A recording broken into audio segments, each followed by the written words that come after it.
The great advantage of a SIPP is that it gives you, the investor, greater control over your investment choices. And this flexibility means you can adjust your pension to suit your changing circumstances, which traditional private pensions can't. So how does this work in practice? Well, let's look at two fictional case studies that show how SIPPs can adjust to suit investors at different stages through their life. First, here's Alex, who's 45, married with 2 children and with over 20 years before he needs to draw a pension.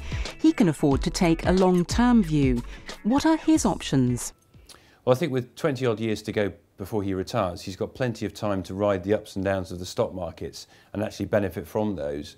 So he can afford to take quite a bit of equity risk with his funds. For example, he could invest in emerging markets, he could invest in smaller companies, he could invest in specialist technology funds, for example, and he's got the time with his pension to take that risk.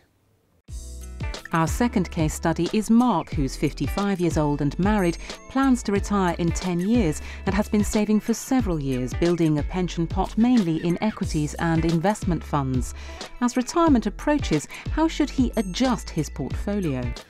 Well, for anybody moving towards retirement, the quite natural thing to do is to start moving from risk-based investments, so moving from stock markets across to something a little bit more secure, take less risk, if you like, in your portfolio. And that's quite natural as people come to retire. They've made lots of their money, and therefore they want to try and secure that money.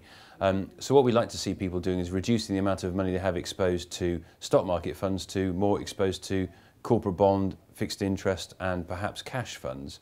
And the SIPP's perfect to do that because you can pick and choose the best fund managers in those areas when you move from equities across to bonds. Alex and Mark, two quite different case studies, both illustrating the flexibility of a SIPP, a pension you can adjust as you go through life with the ultimate goal of helping to build a significant pension pot. And also remember, if you don't want to invest in funds just now, perhaps because you want to explore the investment options, or maybe you don't feel the time is right for you, you're still able to take advantage of the taxman's rare generosity by opening a SIPP, claiming the tax relief and holding it all as cash. That money stays in your Hargreaves Lansdown Vantage SIPP, earning tax-free interest until you're ready to invest. For more on the tax benefits of a pension, there's further information on the website. Go on, check it out.